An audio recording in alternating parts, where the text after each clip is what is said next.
So, we're going to start spoiler-free, and then we're going to go into spoiler-filled territory, alright? So, I love M. Night Shyamalan. The Sixth Sense, Unbreakable, Signs. I love these movies to death. My favorite film from him is probably Unbreakable. And then The Village, Lady in the Water, The Happening, The Last Airbender, After Earth, and The Visit. Unfortunately, I think that all of these are bad movies. However, when he returned in 2016 with the surprising smash hit of James McAvoy's Split, I loved Split, one of the greatest twist endings to ever do it. But I love Split. I love Glass. I love what M. Night has done with the TV show Servant. Season 1 and Season 2 of Servant are fantastic, in my opinion. So I was looking forward to Old, to say the least. And I think he's got like 2 more movies, 2 or 3 more movies already planned out, coming in the near future. And I'm very excited to see what happens there. So if you didn't know, Old is about these families, these people. They all are on vacation. Looks like it's in the middle of summer. They all go to this beach resort, and bizarrely, for some reason, everyone starts aging rapidly over a span of hours. So if you were like 6 years old when you showed up, you could literally be age 15 in like just a couple of hours or something like that. Now the question is this a good movie? In my personal opinion, if we're talking about the movie as a whole, this is not a good movie. However, I do have a lot of positives to give about this film. And unfortunately, beyond this point, we're going to have to go into spoilers. It's in my code. Have y'all ever seen Wreck-It Ralph? Yeah. Remember? So, here's the thing. Positives, okay? When it comes to cinematography, okay, when it comes to the camera work, M. Night Shyamalan behind the camera, when it comes to the blocking, the framing, the close-ups, these wild one-take whirling tracking shots. This is where the movie excels. I mean, honestly, this is probably, like, just from a purely technical standpoint, this is probably the best work from M. Night behind the camera, maybe ever, when it comes to a movie, with like the one exception of Unbreakable. Seriously, this is the first time, and most of the time when M. Night shoots a movie, he's in his native homeland of Philadelphia. So most of his movies are shot around Philly. This is the first time, this is one of, if not the very first time, that M. Night has broken away from that formula, and he's shot in a location totally separate from Philly, and it completely works. There's something very lush and vivid and vibrant and just utterly surreal. The cinematography, the color palette, all these dizzying shots. I mean, you can tell that a master of his craft is behind the camera at all times. I mean, the cinematography is often, particularly like in the first 40-50 minutes, the cinematography can at times be just breathtaking. It's very, very, very striking visually, this movie. The acting is pretty good to decent across the boards. Here's where we get into problematic territory. So first off, there's a few. This movie is just weird. Okay, it's not scary, and if it's meant to be a thriller, it's not intense. Like, there's never a point in time where I was just biting my nails, or I was on the edge of my seat, or like I was feeling like visceral emotions. Like, the movie was never like that. This movie is surprisingly sentimental and relatable, And the movie is more so that mixed with being almost mind-blowingly weird and surreal. This movie is equivalent to a mediocre take at Lost or The Twilight Zone, with an ending that is just facepalm inducingly frustrating. The movie, up until like the last like 30 minutes, was decent to good. I mean, the movie is bonkers weird. It is so weird. The humor, all the batshit crazy stuff that's happening from the sped up aging process. It's wild and it's very entertaining. Like, there's this one little girl. I can't remember her name.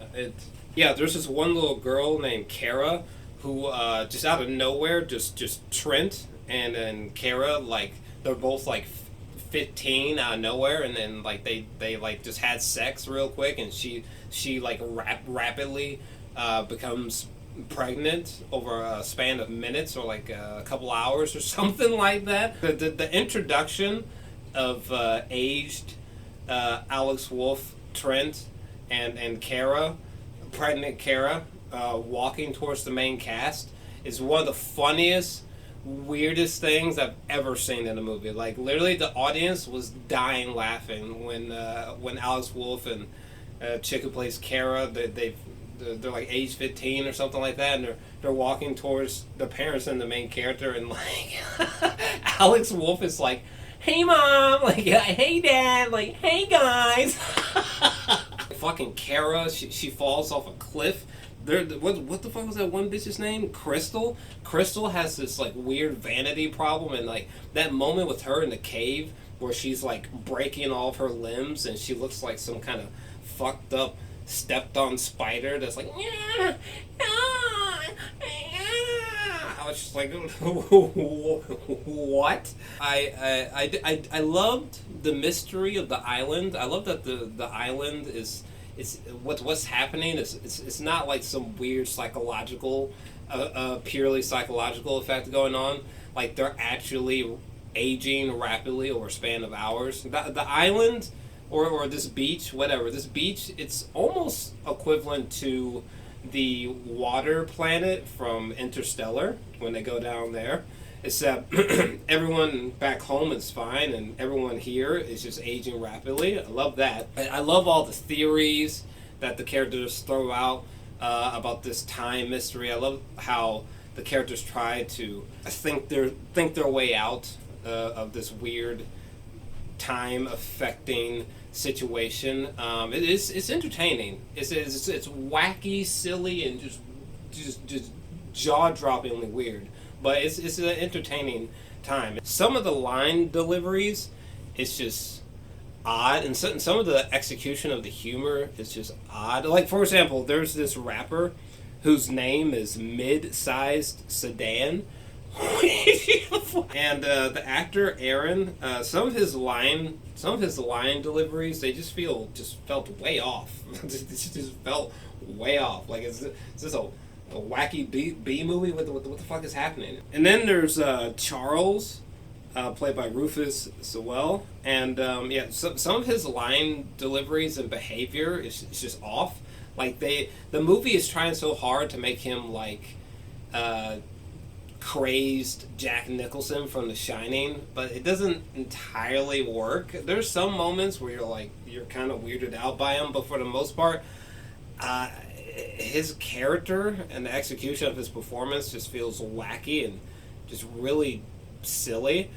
There's also there's this weird thing where like his mind will glitch, and he'll be like, "Hey, do you guys remember that movie with Jack Nicholson and Marlon Brando?" By the way, shout out to Ken, who plays Jaren. I feel like he was one of the best performances of this whole film.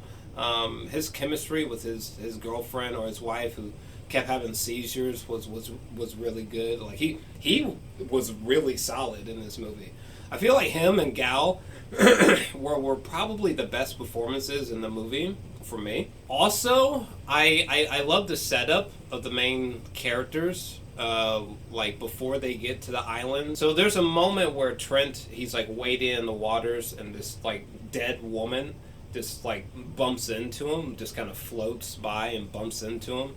Like from there all the way back towards the opening credits, I feel like everything happening here is pretty good and is borderline fascinating. And also M. Night Shyamalan, he has a great understanding of the way that kids behave and talk to each other. There were so many delightful laugh out moments from the dialogue of the kids. Like, M. Night really seems to understand children.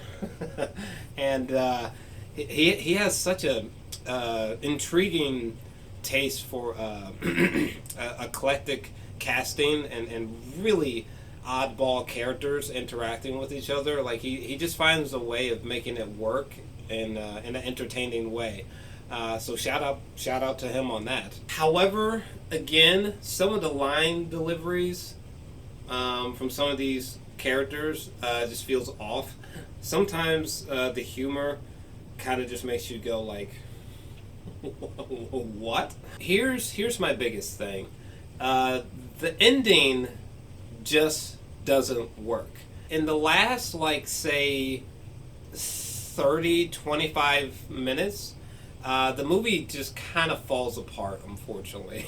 and the whole thing, the movie as a whole is completely affected by this, unfortunately. So in the end, there's a moment where Trent and Maddox, they wake up as full-blown adults, and they're making sandcastles, and they swim to this like coral reef section out in the ocean. I can't remember why they decided to go there, and so they're swimming there. It looks like they've almost drowned, and then M. Night Shyamalan is revealed to be one of the people who's been watching from afar up in the hills with like cameras and shit. And then out of nowhere, M. Night Shyamalan goes back to this building complex, and we find out that there's something basically equivalent to like the Dharma Initiative.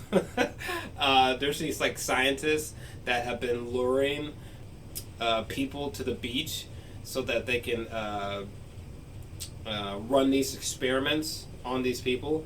The time effects of the island allows them to study people, and it allows them from that to be able to develop these special medicines that one day they can make a lot of money off of, or they can become extremely famous from. We never really know exactly why this island has these weird time affecting properties, but who gives a shit? The full mystery is explained to you. What's going on with the island?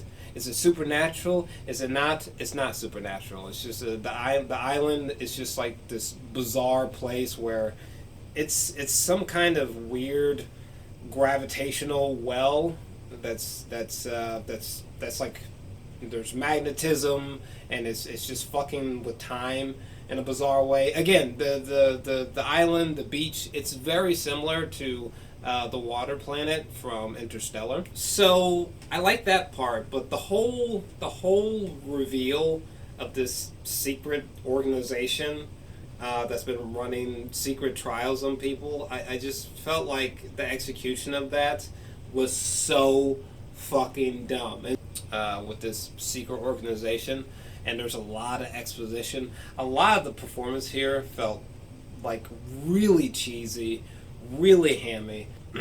About these special medicines that they're trying to develop just feels really silly.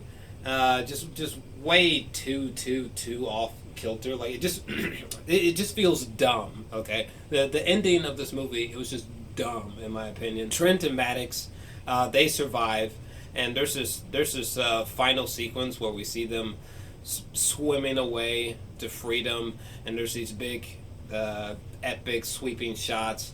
And it's like the movie is trying to make you go like, whoa, oh, ah, and it's just like, no, bro. And like the movie is behaving as if like you're supposed to be like, oh, whoa, my mind's been blown, whoa, and it's like, yeah, no.